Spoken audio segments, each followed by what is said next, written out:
Bueno, siendo las 20 con 15 minutos, comenzamos entonces. Bueno, agradecerle en este caso al doctor Hernán Cofré por poder entonces estar el día de hoy acompañándonos y por aceptar nuestra invitación. En este caso en el cuarto ciclo ya de ADEFAS, en el cuarto ciclo de charlas que realizamos en Ecología y Biología Evolutiva. Para quienes no conozcan al doctor Hernán Cofré, él es licenciado en Biología de la Universidad Católica, hizo la tesis con nuestro profesor Yerko Vilina en Zambullidores, con quien describen entonces la relación de estas aves con el fenómeno del niño. Realizó su doctorado con el doctor Pablo Márquez en macroecología en roedores y aves del bosque templado, con quien además, junto a otros investigadores también, describen una nueva especie de roedor para la ciencia, Loxodontomys picumche. Luego realizó su postdoctorado en Alemania y en Estados Unidos, logrando usar como herramienta la evolución para la educación de la ciencia, de lo cual entonces nos va a estar hablando el día de hoy. Y entonces lo dejamos invitado para que comience. Agradecer también a todos los profesores que el día de hoy están con nosotros. Bueno, al profesor en este caso, Yerko Vilina, quienes al final de la charla, si gustan, pueden tener un ratito ahí para hablar. Les podemos ceder la palabra y en este caso también pueden, si el expositor lo permite, pueden entonces hacer algún tipo de acotación o realizar algún tipo de consulta directamente. Lo dejamos invitado entonces y agradecerle nuevamente al doctor Hernán Cofré. Muchas gracias, Jaime. Para mí es un gusto, un disfrute total poder estar aquí compartiendo con los estudiantes de ADEFAS y con todos aquellos que se hayan conectado.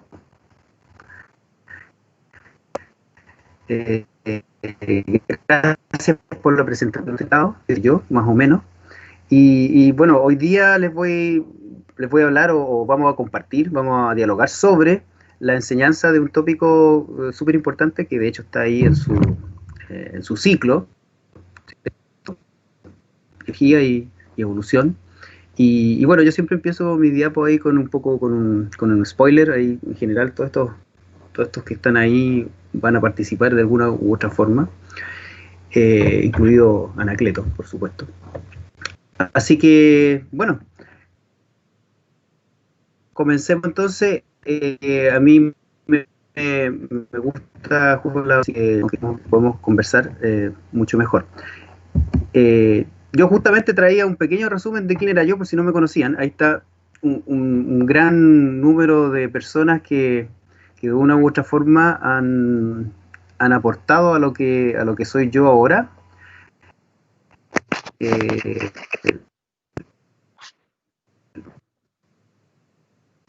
Mis profesores, como muy bien me ayudaron en mi camino por la ecología y por la ciencia.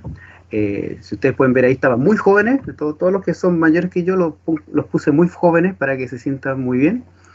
Y bueno, en general eso es justamente parte al Yali, a Fray Jorge, mira, ahí está el ratoncito que describimos con Ángel Espotorno, que también está acá.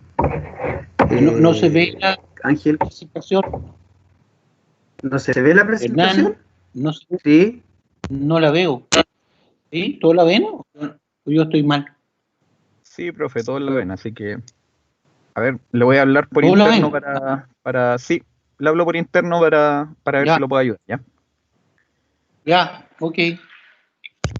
Pero nosotros te vemos, Yerko. Estás ahí. Gracias. Ya. Como, bueno, como les decía, en general aquí están todos algunos de mis colegas, ¿cierto? No todos, pero algunos de los más importantes con los que compartimos estudios de todo lo que tiene que ver con ecología en un primer momento de mi investigación. Y también tenemos acá diferentes personas que han sido muy importantes en mi trabajo ahora dedicado a la educación científica o a la enseñanza de la biología. Acá tenemos, ahí hay algunos al lado derecho, en la parte superior derecha ahí, compartiendo con estudiantes ahí de tercero medio de un colegio, acá compartiendo con estudiantes de pedagogía en biología acá en la PUCB. Y en general acá tenemos al equipo con el cual hemos estado investigando ya dos proyectos Fondesit, justamente cómo mejorar el aprendizaje y la enseñanza de la evolución. Ángel, Claudia, Juan Pablo, ahí está Paola, Viviana, que está por ahí también ahora, en estos momentos. Y estos son algunos de nuestros colegas de otros países con los cuales hemos interaccionado y que también nos han ayudado. Y acá tengo un sinnúmero, yo diría, de los más importantes colegas y tesistas que han aportado a nuestra investigación, la mayoría de ellos ahora haciendo clases en colegio, y uno que otro también haciendo doctorado afuera, así que muy contento.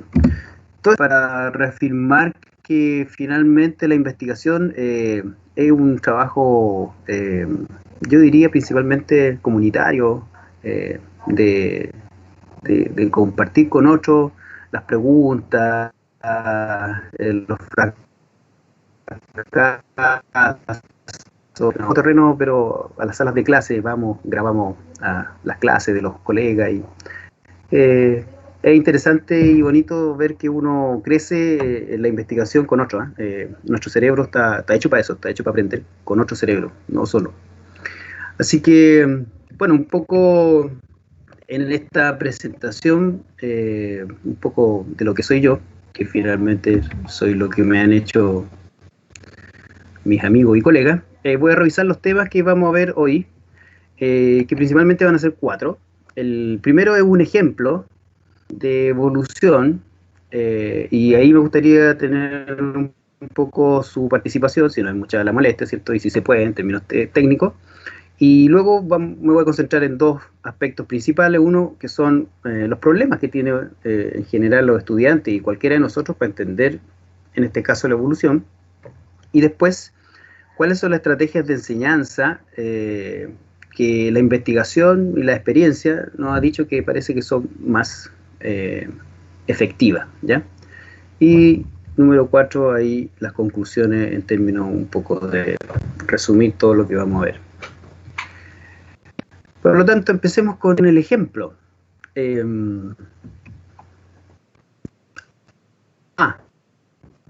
Voy a estar siempre haciendo referencia a experiencias de aula en términos de nuestros proyectos y nuestra experiencia, ya sea en la universidad como en el colegio, y a lo que es la investigación, ¿ya? Porque justamente a lo mejor para ustedes va a ser novedoso el saber que hay investigación en un área como la educación, que también existen revistas indexadas y digamos Q1, Q2 y no sé cuánto, y también existe lo mismo en el área de la enseñanza de la ciencia, ¿ya?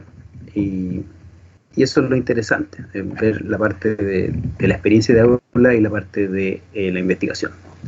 Comencemos con un ejemplo entonces, un ejemplo que después van a ver por qué es tan importante para nosotros. Es un ejemplo de justamente de este biólogo evolutivo, Michael Nachman, que ha estudiado unos ratoncitos pequeñitos, y lo que les voy a mostrar es principalmente un estudio de hace unos 15 años que publicó en este journal, uno de los más importantes, ¿cierto?, en general. Y ojo que está, por lo menos, es que yo busco un paper ahí, está disponible, así que interesante, una revista que está abierta a que uno pueda bajar sus PDF. Y bueno, ¿cuál es la historia que nos relata Michael Nachman en su trabajo La base genética de la adaptación o el melanismo en este pequeño roedor? Bueno, lo que él muestra, lo que él observó, ¿cierto?, viendo terreno, es que esta especie, que generalmente tiene en el resto de su distribución un pelaje principalmente claro, en ciertas áreas donde hace aproximadamente 1000 años ocurrieron erupciones volcánicas y que finalmente esta lava, al enfriarse, quedó con un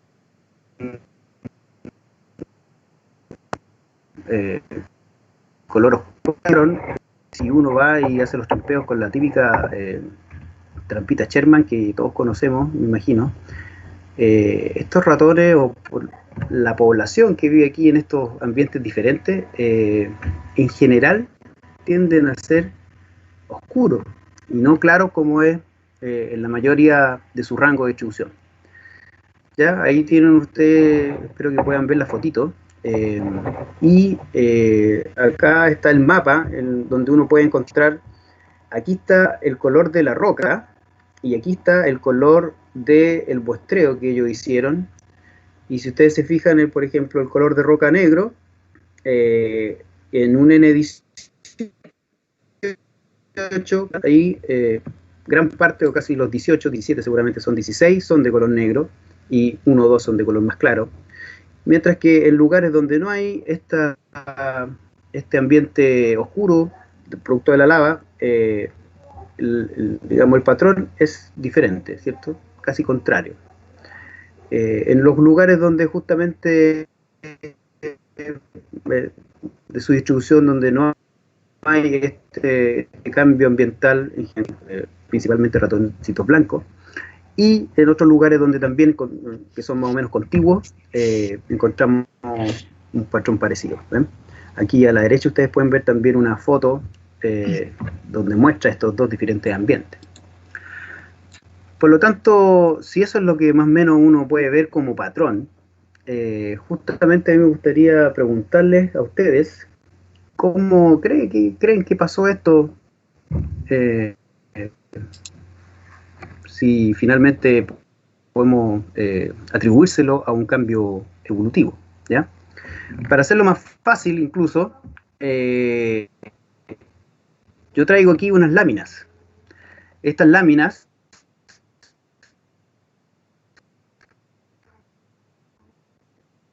de luego medio o octavo hasta la universidad, ¿cierto? O bueno, con profesores también lo hemos hecho, donde ustedes tienen aquí 4 escenarios. Entonces me gustaría que, si ustedes lo logran ver bien, y pueden ver que esta lámina 1 tiene el lugar A, el lugar B, la lámina 2 también, y en cada una de ellas tiene un diferente número, o representando lo mismo que les acabo de mostrar. Me gustaría que ustedes me dijeran, ya sea por el chat o si quieren pedir la palabra, más o menos cuál es el orden que debería tener esto en términos de explicar un cambio evolutivo o microevolutivo, o por último diferencias poblacionales, en términos de, me imagino, cómo ustedes piensan que puede haber pasado, ¿ya? Así que si Jaime me puede ayudar, sería interesante que alguna de los oyentes, de las personas que está aquí, pueda decir más o menos cuál sería el orden de las láminas y más o menos cómo se produce este cambio.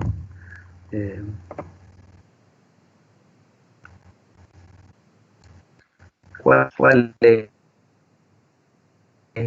así? 1, 2, 3, 4, o es 4, 2, 1,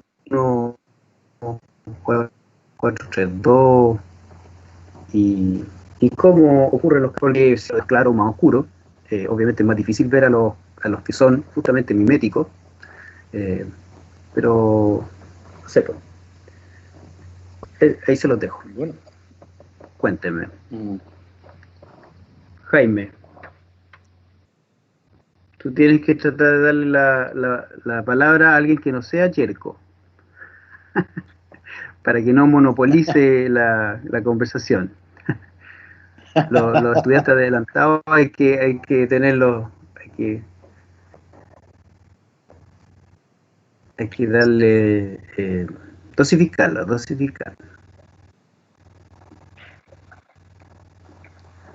Ahora sí,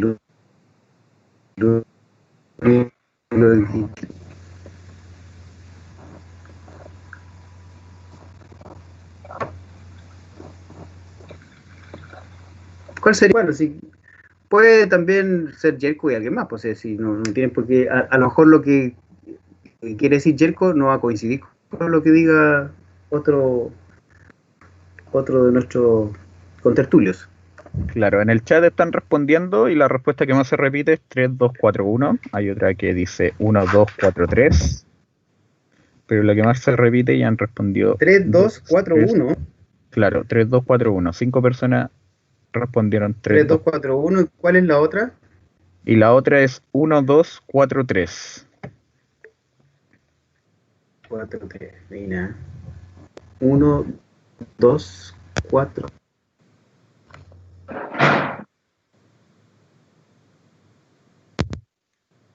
Pero siguen respondiendo 3, 2, 4, 1. La mayoría. 2, 4. Eso implicaría que va primero el 3, que es cuando el ambiente está igual en los dos lugares, ¿cierto? El lugar A y el lugar B. Y finalmente después vendría 2, donde ya hubo un cambio ambiental. Eh, eh, eh,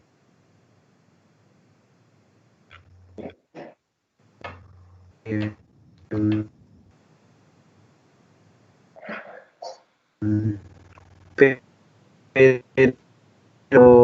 pero finalmente sería también saber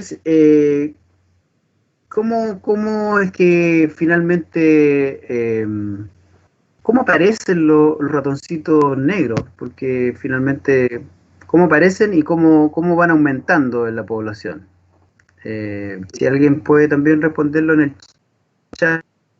Sí, hay una persona que pidió la palabra. No sé si Son sí.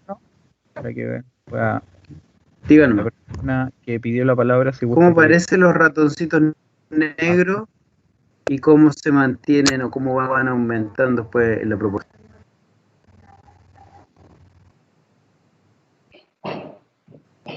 ¿Sí? Ahí creo que encendió el ¿Cómo, micrófono que quería hablar. cómo Tiene la aparecen los negros?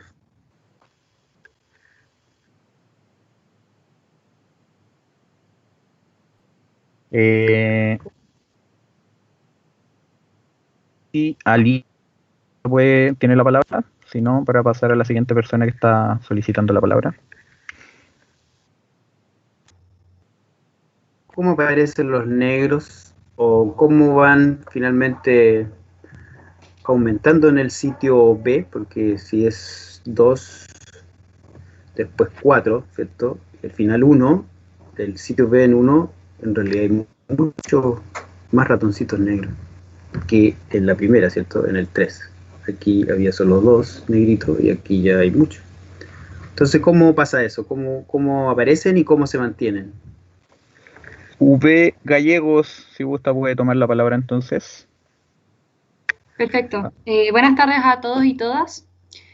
Bueno, la idea que tengo acerca de esto es que, bueno, naturalmente en todas las poblaciones de la especie existen variaciones entre un individuo y otro. No todos los individuos son idénticos entre sí.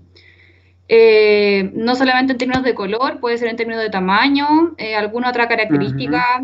Y en este caso es esperable que en cualquier población existan variaciones de color. Por lo tanto, es natural pensar que algunos de estos ratones hayan nacido con alguna mutación de color y en vista de que hubo esta erupción volcánica y el suelo cambió de color, entonces es esperable que a lo largo del tiempo, de una generación a otra, haya una mayor supervivencia de aquellos que podían mimetizarse con el suelo y por lo tanto aumentar la cantidad de ratones más oscuros versus los de color más claro, asumiendo que hay algún tipo de depredador que en el fondo tenga la posibilidad de ir y matar a los ratones.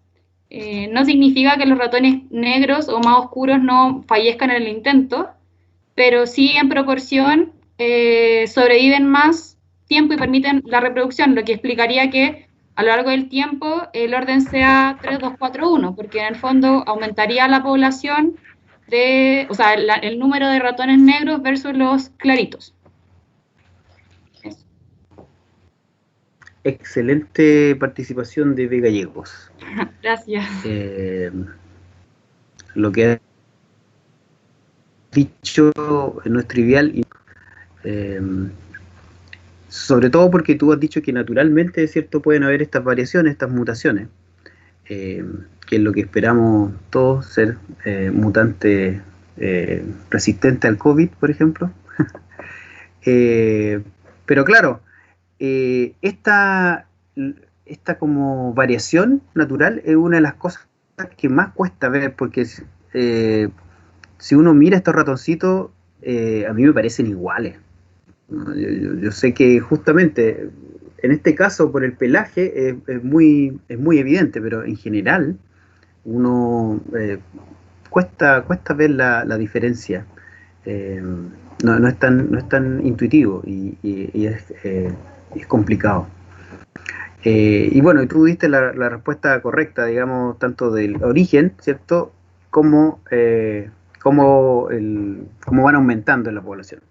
Eso tan simple, en realidad cuesta mucho que eso pase. Y yo les voy a mostrar justamente datos de que cuesta.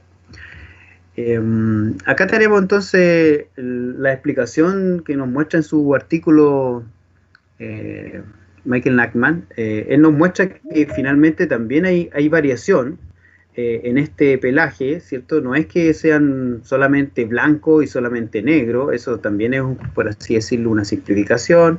Hay muchos genes que están implicados en el pelaje, en el pelo, en el color, ¿cierto? Y lo más interesante que él muestra es que ellos buscaron las diferentes mutaciones, o sea, buscaron en los genes que ya conocían que son los responsables del color del pelaje, y vieron que había muchos que eran iguales en los ratones blanco y negro, excepto en uno solo, que era justamente el MC1R, y lo más interesante es que este gen era el responsable del color oscuro en una población, pero después cuando hicieron el estudio en otro lugar donde también habían ratones principalmente negros, porque estaba esta lava, encontraron que era otra la mutación de otro gen que el anterior era igual en los dos morfos, ¿cierto?, en los dos fenotipos. Cosa interesante también es mostrar que, por ejemplo, el gen que da justamente para tener el pelo oscuro es dominante, ¿ya? Por lo tanto, eso también es interesante porque justamente dependiendo del ambiente, un gen dominante puede ser muy frecuente como fenotipo, muy poco frecuente. Aquí les dejo, yo ya les mandé a Jaime o a la gente de ADEFAS, les mandé la presentación y ahí pueden ver, está el paper si lo quieren revisar, ahí directo el link. Y también está un link a un mini documental de la investigación, ¿ya? Bueno, este ejemplo que parece bastante evidente, yo lo conocí ni en la universidad, ni tampoco lo conocí en algún curso de posgrado. En general son pocos los estudios así tan evidentes que nos muestran en evolución. Yo diría que casi siempre son muchísimo más complicados. Y generalmente estudian una parte de la evolución, ¿cierto? O la heredabilidad o la diferencia en fitness de algún rasgo. Pero bueno, les voy a contar entonces ahora rápidamente un poco de por qué es tan difícil esto que B. Gallegos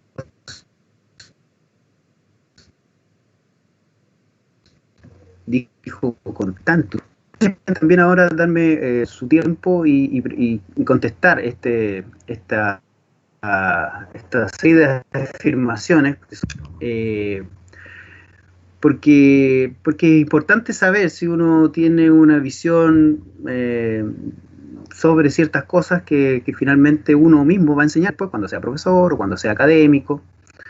Si ustedes pueden ir diciendo más o menos si creen que lo primero es falso o verdadero, lamentablemente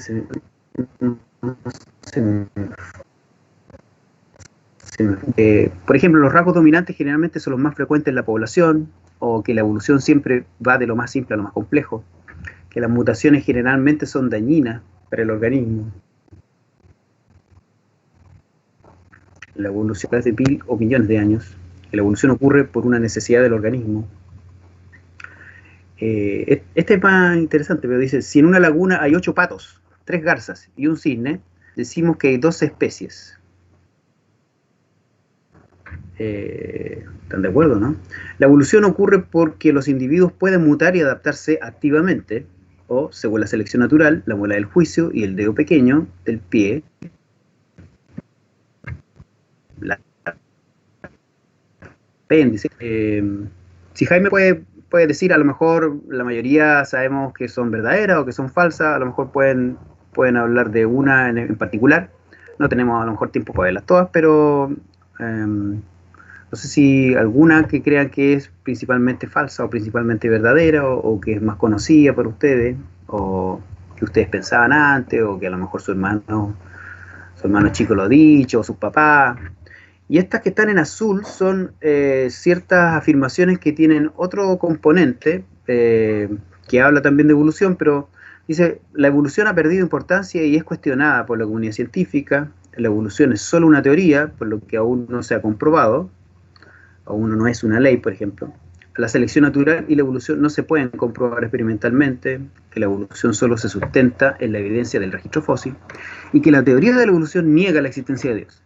Entonces, todas estas son ciertas afirmaciones que uno las puede escuchar, y a veces a uno le podrá parecer obvio que es verdadero o obvio que es falso. No sé qué piensan ustedes y me gustaría saberlo. Así que le dejo la palabra a Jaime.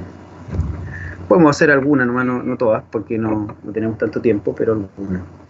Claro. No, aquí por lo menos en el chat están...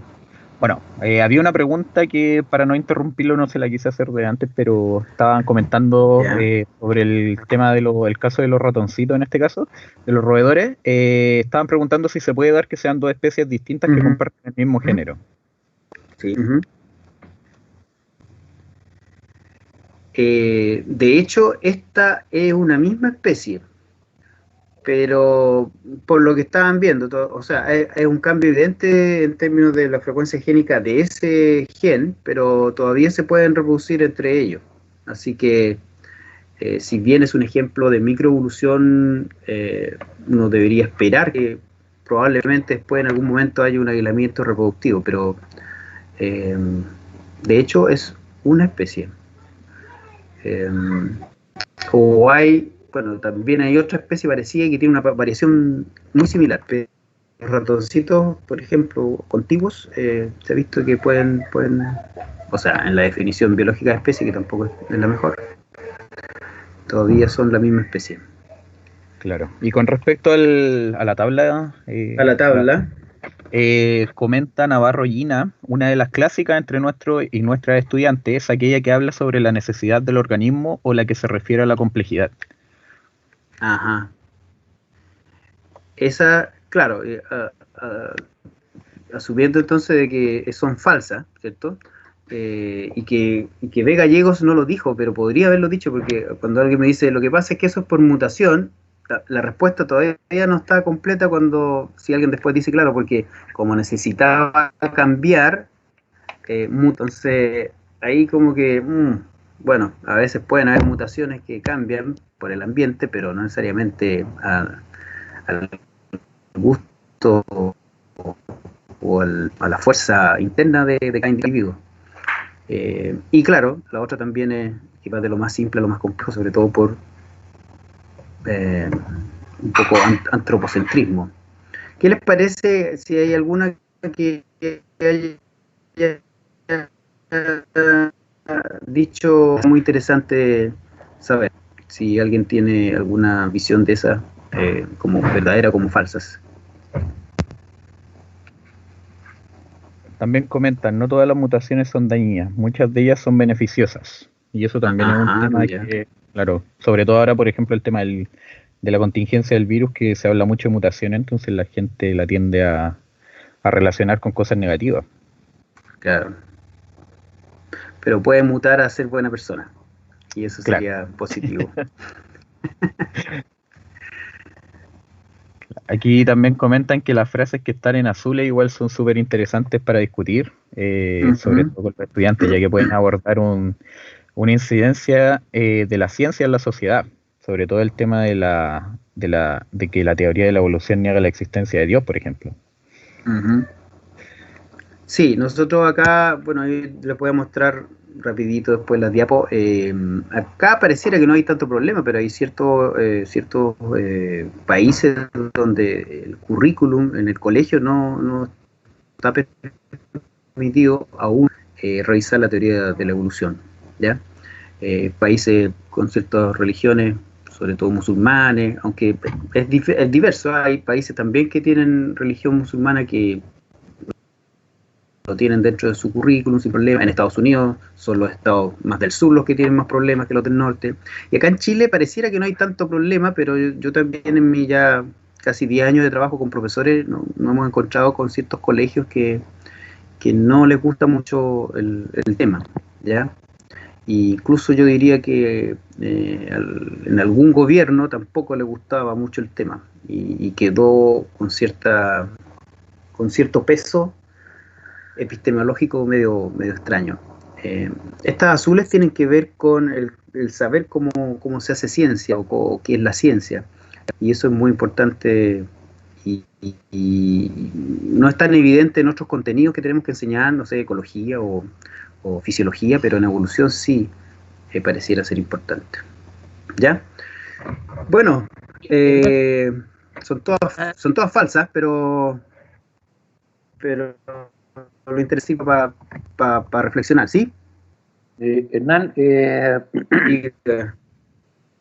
voy a meter la cuchara. Por supuesto.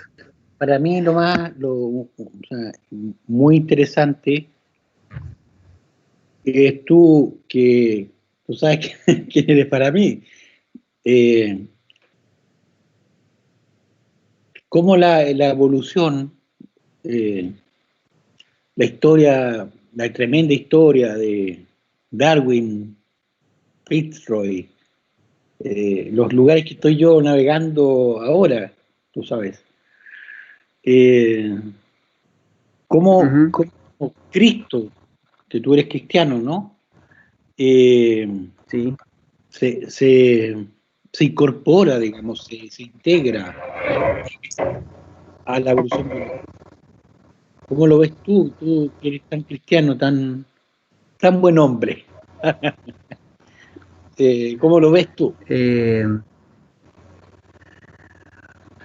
Bueno, yo no veo ningún problema, y como dice Ángeles Potorno, que cuando conversa con su mamá, él le dice que Dios también está ahí, digamos. Lo que hay que entender es que la ciencia es un dominio, ¿no? que no debería otro dominio que es la fe, ¿cierto? No debería por qué uno pensar de que la religión debería dar una explicación de cómo funciona el corazón. Si yo tengo justamente en algún momento, ni Dios lo quiera, un cáncer y ya los médicos no pueden hacer nada más por mí y yo rezo, digamos, yo rezo para salvarme, no para que se encuentre una nueva forma de, no sé, pues de cómo funciona el órgano que tengo con cáncer, digamos. Entonces, no debería haber esa como conflicto en dos formas de comprender el mundo diferente. Porque, bueno, eso igual es un tema importante, que también uno como profesor, como educador, tampoco debería pasar a llevar esas creencias y tratar de combinarlas. Nosotros hemos tenido algunas experiencias bien bonitas con estudiantes en colegios católicos que justamente con nuestras clases finalmente se dan cuenta de eso, de la diferencia, no que una es mejor que la otra o que Dios le ganó a Darwin, sino que son cosas diferentes, y eso es importante. Súper, porque yo siempre he tratado de enseñarle a los alumnos que los humanos tenemos dominios, como decía Maturana, dominios distintos. Una cosa es el amor a mi mamá y otra cosa es la evolución.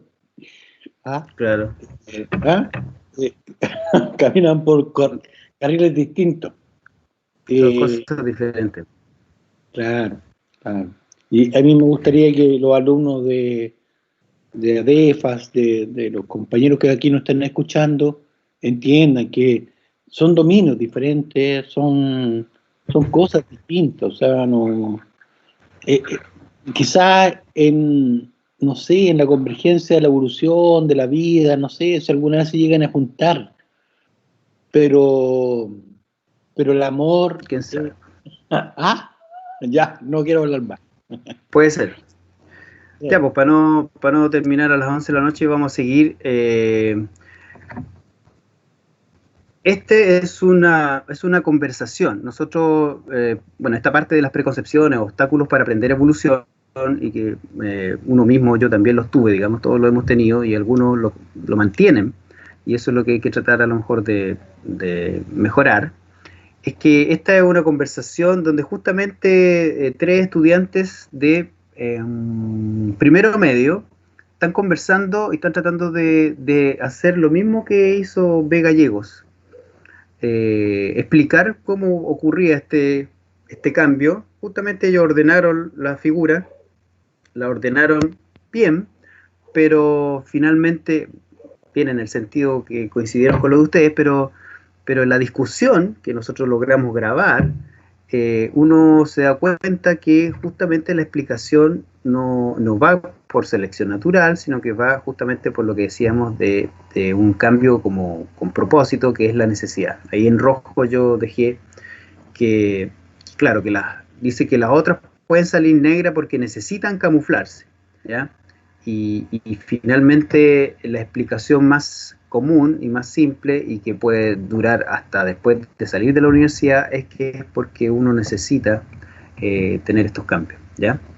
Eso es una cosa muy interesante que nosotros hemos logrado con nuestra experiencia de aula, digamos, trabajando con profesores en el colegio, de tener estas conversaciones y darnos cuenta que en ese debate, aquí al final, la estudiante M dice, rebatiendo, ¿cierto?, a esto de que tú necesites, ella dice, pero es como si yo me tiñera el pelo celeste y después estoy grande y sigo con el pelo así y tengo un hijo, no va a nacer con el pelo celeste. Entonces, justamente en estas interacciones es cuando en algún momento el estudiante que tiene ciertas ideas se da cuenta que parece que no resultan tanto esas ideas y a veces el profesor no es más que un guía que puede justamente ser un promotor de estas discusiones que son súper interesantes. Y esta misma pregunta que uno se puede hacer, ¿cuál es el principal problema de comprender la teoría de la evolución? Y que yo ahí les mostré algunas preconcepciones o ideas erróneas, los mismos estudiantes se dan cuenta. Y esto son algunas entrevistas que nosotros hicimos después de hacer las clases, donde les preguntamos qué pensaron ellos de las clases, qué creían que era lo más difícil de aprender evolución. Y ellos dijeron, por ejemplo, de acá abajo, dice, yo pensaba que era como por causas, que por ejemplo, que si el mundo se llena de agua, por ejemplo, que a uno le van a salir branquias. Pero después me di cuenta de que no era así. Que justamente después dice este estudiante que se da cuenta que es como lo explicaba B. Gallegos, que era por algo aleatorio. En este curso, por ejemplo, muchos estudiantes nos dijeron que lo más extraño para ellos era eso de que fuera aleatorio, que fuera así como al azar y que después por selección natural realmente se cambiaran las poblaciones y que no fuera por el cambio propio de cada individuo. Y eso es muy interesante. Y bueno, y ahí simplemente las preconcepciones o concepciones erróneas o obstáculos en general uno los puede encontrar incluso en las canciones, por ejemplo, de Anacleto, que nos dice que los dinosaurios andaban con los cavernícolas. O en este mismo recorte del diario, donde nuevamente, ahí no lo voy a explicar porque ya estamos pasados en el tiempo, pero en los periódicos, ¿cierto?, en los diarios muchas veces las noticias científicas, para simplificarla, terminan explicando la evolución específicamente por necesidad, más que por un cambio poblacional. Porque es más fácil decir eso, es más fácil explicarlo así, ¿ya? Nosotros hemos hecho algunos estudios, justamente aquí tenemos yo sé que darwinismo de repente puede sonar a algo muy estructurado, muy clásico. Obviamente la evolución no es solamente selección natural, pero cuando uno entiende que hay una explicación por selección natural, una por lamarquismo o una por necesidad, y uno las clasifica, esas respuestas, uno puede darse cuenta que aquí ustedes me estoy mostrando una tabla donde aquí hay estudiantes de universidad, del área biológica. Aquí hay estudiantes de pedagogía en biología y aquí hay profesores de biología en actividad, ¿ya? Con experiencia, con años de servicio. Y les puedo contar de que en general del 100% no son nunca más del 20 o 30% los que realmente pueden hacer lo que hizo B. Gallegos. eh, Aquí los profesores en servicio son los que en total, ¿cierto? Darwin completa, Darwin incompleta, en términos de cuánto aspecto de selección natural incorpora su respuesta, solo el 20%. Imagínense los estudiantes de pregrado, ya sea biólogo o pedagogo en biología, no llegan ni al 10% de los encuestados los que pueden responder con una explicación por selección natural. La mayoría responden por necesidad e incluso hay algunos que las mezclan, ¿ya? Una respuesta mezclada es como lo más común, ¿ya? Y eso nosotros lo describimos el año 2016 eh, por, por, primera vez acá en Chile. Hay mucha investigación en la enseñanza de la evolución. Aquí tengo un artículo del año 2011 donde un poco estos autores también hacen algo parecido. Bueno, de hecho nosotros lo hicimos copiándolo, su nomenclatura, ¿cierto? Uno como científico muchas veces se guía por otros metodólogos, por otras metodologías, y justamente ellos reconocen como conceptos centrales en selección natural, sobrevivencia, variación, eso. Y aquí estos gráficos muestran justamente en negro la frecuencia con que aparecen en las respuestas de un gran número de estudiantes universitarios, ¿ya? O de últimos años de secundaria. Y en gris muestra la frecuencia con que aparece la necesidad, ¿ya? Y es muy interesante ver que cuando lo que se pide que se explique es un rasgo ganado, sale menos la necesidad que es cuando un rasgo perdido. O sea, cuando yo les pido a los estudiantes que expliquen cómo es que el topo viene de un ancestro que sí tenía ojos funcionales y ahora él no tiene ojos funcionales, ¿ya? Y lo que estoy ahí demarcando en la tabla es que también hay siempre por lo menos un 20 o un 30% de explicaciones mezcladas que parecieran que son de selección natural, pero tienen cierto aspecto de necesidad en ella, ¿ya? Y lo último que estamos haciendo nosotros ahora es justamente ver cómo va cambiando esta explicación. Este es un esquemita que en base a lo que les acabo de mostrar, que en general son estudios como de una foto, o sea, que hacen un gran barrido con una encuesta muy grande a niños, no sé, de cuarto medio o de primero o segundo año de universidad allá en Estados Unidos. Pero lo que nosotros estamos haciendo es ver en cada clase cómo ellos explican la evolución y de acuerdo a justamente esta misma nomenclatura.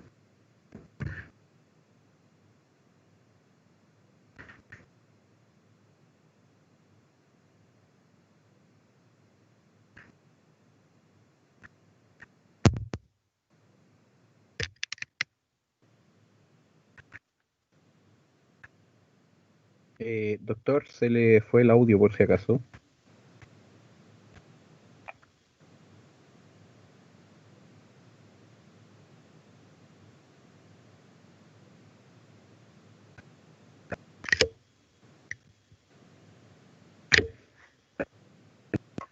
Doctor.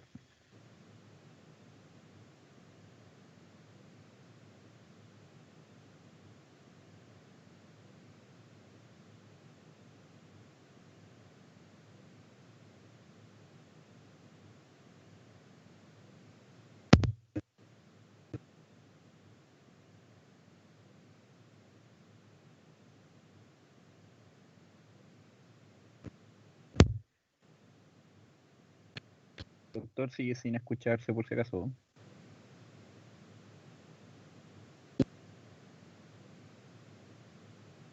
el primer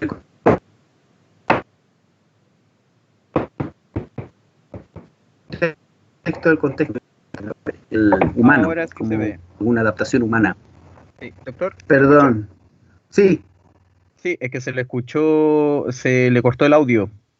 Perdón. Sí, Perdón. sí, sí puede repetir lo que dijo hace como un ¿Como minuto desde atrás. cuándo que está cortado? ¿Desde cuándo que No, está? se ¿Desde cortó esta diapo? hace como un minuto. No, desde esta diapo. Cuando estaba explicando De un esta poquito diapo. claro, esta diapo. Ya. Ya. Claro. La diapo anterior era de un estudio norteamericano donde yo les contaba que cada círculo era más o menos un aspecto de selección natural, de la explicación de selección natural, como sobrevivencia, variabilidad, etcétera, y lo gris, las explicaciones más teleológicas o por necesidad.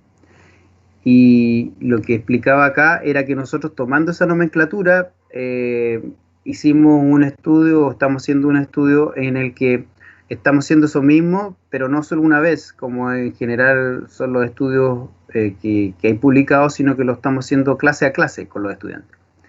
Entonces ahí yo estaba explicando que el estudiante E4, por ejemplo, cuando su primera explicación es por necesidad, ¿cierto?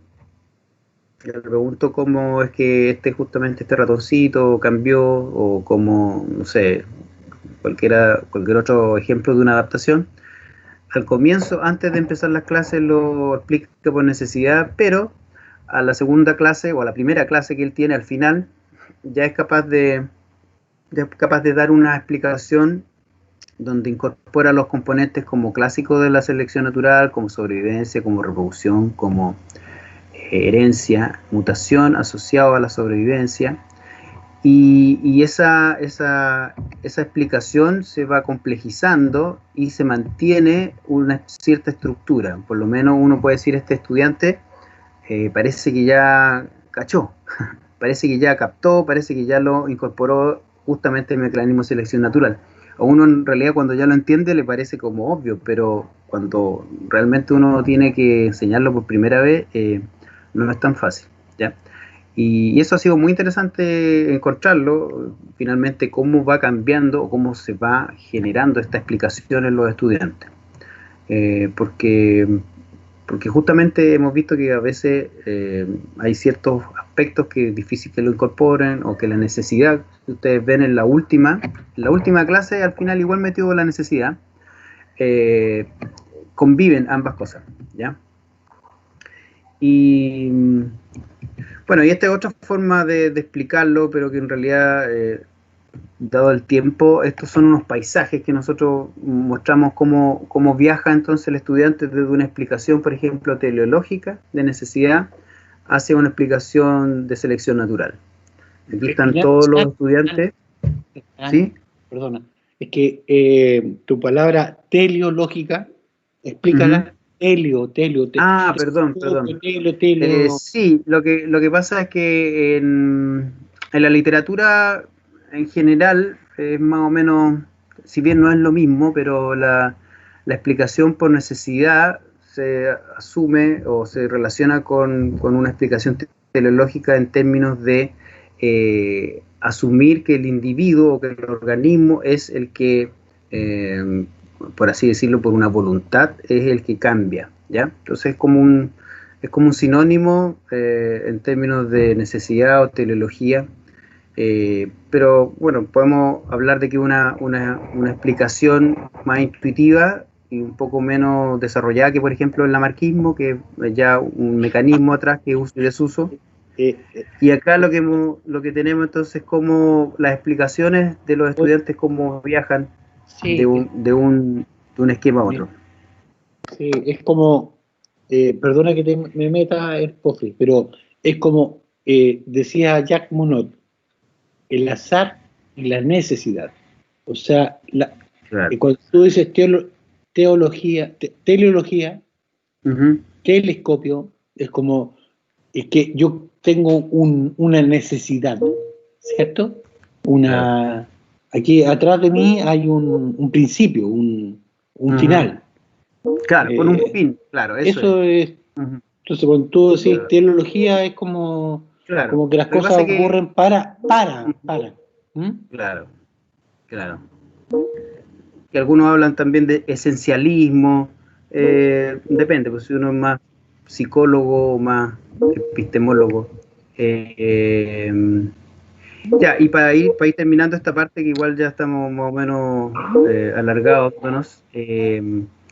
estos son un par de gráficos que muestran justamente lo que estuvimos conversando de la poca como credibilidad que tiene la teoría de la evolución, poca aceptación en algunos países. Ya aquí está Estados Unidos, por ejemplo, Turquía, poquito más del 20% cree que la evolución realmente existe o ocurre.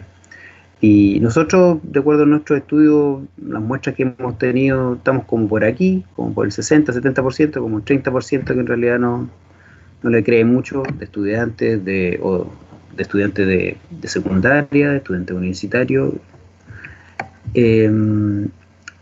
Y acá tenemos una cita donde justamente un profesor de biología con el que alguna vez nosotros trabajamos, justamente lo primero que nos decía era que la teoría, si bien uno la conoce, no es tan robusta como las leyes de Mendel, ¿ya? La teoría de la evolución está basada en las evidencias encontradas, pero aún no son suficientes esas evidencias como para comprobar que así fue. Entonces, eso justamente es un problema, que se mezcla justamente este contenido biológico, a diferencia de otros contenidos biológicos, se mezcla con una concepción de cómo es o cómo ocurre el conocimiento científico, cómo se genera. En términos de que la creencia más simple es que las observaciones generan hipótesis, las hipótesis teorías y las teorías leyes.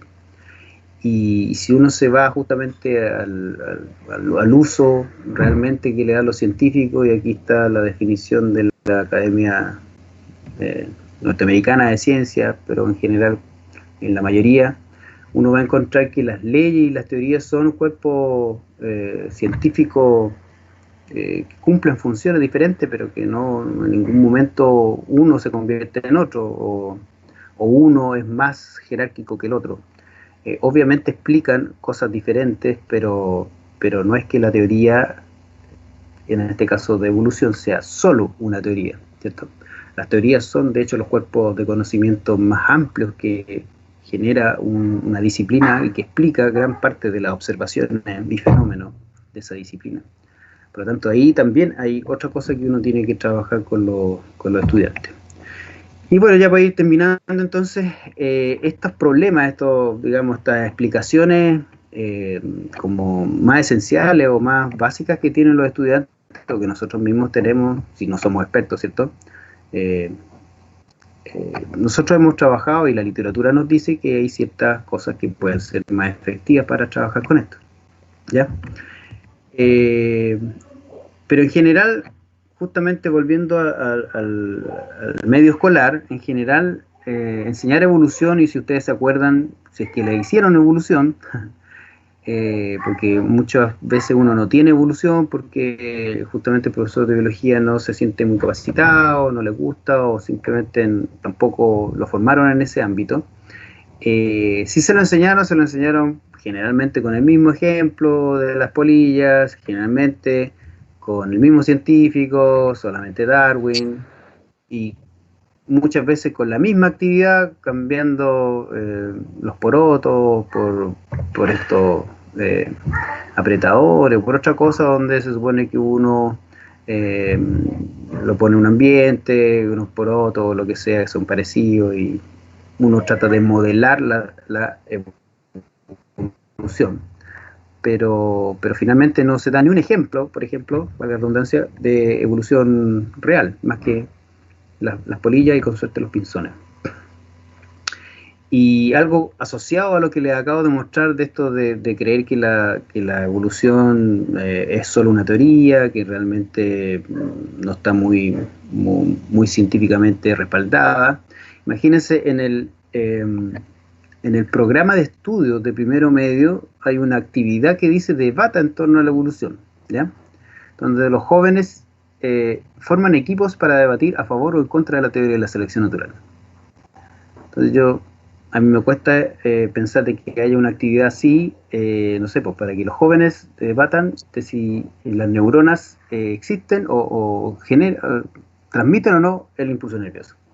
Entonces, como raro que en nuestro currículum hayan actividades para debatir la veracidad de un contenido o de un concepto científico específico y no otro, ¿cierto? Porque si no también podríamos debatir todo, o sea, porque la sangre circula o no circula. A lo mejor Galeno dice que no.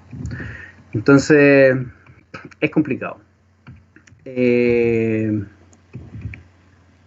Bueno, lo que algunos dicen o algunos han investigado y han mostrado es que finalmente uno, para trabajar estos problemas de credibilidad y estos problemas de justamente de explicaciones más como esenciales, uno lo que debería hacer siempre es trabajar con datos, con hechos, que esos hechos los estudiantes los vean, los analicen, los discutan y que esos se convierta en información, pase a ser conocimiento y finalmente a aceptación en este caso, la teoría de la evolución, ¿ya? Incluso uno podría estar ahí como, no necesariamente aceptación en términos como de creencia, como yo no necesito creer en la evolución, sino que tengo que entenderla, porque es un fenómeno biológico. Y lo que nosotros hemos estado haciendo es algo parecido. Ahí tenemos una foto bueno, ahí estoy yo ahí con unos profesores, con estudiantes, donde por ejemplo aquí hay unos estudiantes que están, estos que están aquí, crearon un video. La profesora les pidió que generaran un video donde explicaran cómo ocurría la evolución de algún rasgo humano. Aquí los chiquillos están trabajando con datos. La idea es que justamente acerquemos a los estudiantes a las investigaciones en evolución y que ellos vean datos reales. Por ejemplo, esto es una actividad que nosotros creamos tomando los datos reales de los Grants, que son una pareja de científicos que están del año 70 ahí estudiando los pinzones de Darwin en las Galápagos, y hacemos que los estudiantes analicen esos datos, que hagan los gráficos y que por ejemplo se den cuenta de cómo cambia el tamaño del pico de una generación a otra, cómo esos cambios se ven reflejados en la progenie, etc. Esta es una actividad también bien bonita, así como la de los ratones. Y yo creo que ya voy a ir terminando para dar algún tiempo de unos minutitos de preguntas, pero esto también es muy importante en términos de que son las opiniones de los estudiantes. Es importante conocer la opinión. De repente los profes no nos gustan las evaluaciones docentes porque son pura opinión. Yo creo que son importantes las opiniones en general. Claro, si uno de repente, no sé, les va muy mal en el curso de uno, claro, pueden los estudiantes no ser objetivos, pero yo siento de que en general los estudiantes dicen lo que uno realmente hace, y estas son las opiniones de algunos de los estudiantes con los que hemos trabajado, bueno, con los que han trabajado directamente los profes, con los que trabajamos nosotros, y algunas muy interesantes como, bueno, todas las que están aquí, y en general ellos admiten que es muy interesante para ellos ver investigaciones reales, investigaciones con científicos, y también es muy importante el que ellos puedan discutir con sus compañeros y puedan analizar lo que le están mostrando. No solamente pasarle la materia, sino que haya un espacio para discutir, para tener puntos de vista diferentes, y que a lo mejor después de esa discusión yo entienda mejor, ¿ya? Esto también lo vamos a pasar porque ya estamos muy tarde.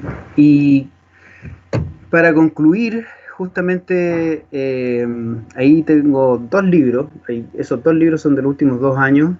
En realidad es mucha la información que hay sobre enseñanza de la evolución. Y uno puede más o menos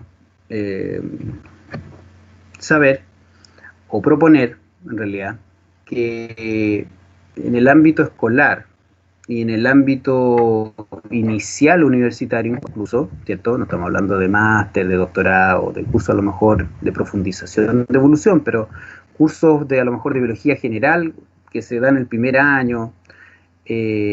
Uno como profesor, como docente, como académico, ¿cierto? Ustedes son estudiantes veterinarios y en algún momento hacen clase en la universidad. Alguna vez, en algún momento les puede tocar hacer un curso de biología general o de ecología.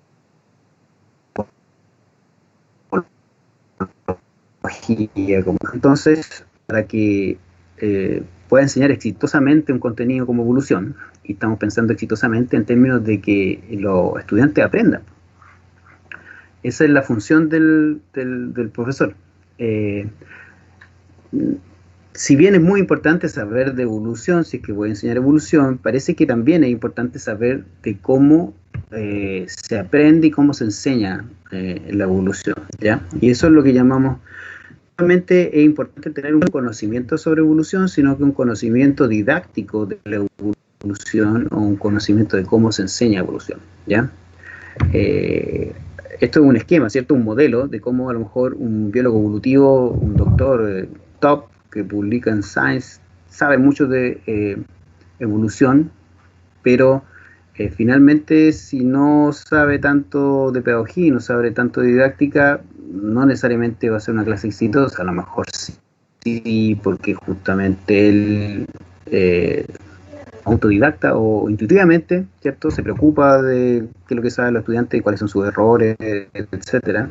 Pero si tenemos esto como un esquema, uno podría pensar que a lo mejor lo mejor sería tener un poquito más balanceados estos conocimientos, por lo menos ya saber que hay conocimientos sobre eso, sobre pedagogía, sobre la didáctica o la enseñanza de este conocimiento. Y en general esta didáctica nos va a decir qué es lo que tengo que enseñar, en este caso ideas centrales, naturaleza de la ciencia también, ejemplos reales, contexto histórico, investigativo, cómo tengo que enseñarlo, ojalá también reales, de que los niños o los estudiantes discutan, argumenten, y qué me tengo que fijar, cuáles son las explicaciones o las limitaciones que yo tengo para justamente lograr estos aprendizajes. Las explicaciones por necesidad, las explicaciones de que es solo una teoría, debería yo tenerlas en mente para ver cómo trabajo con ellas, ¿ya? Eso.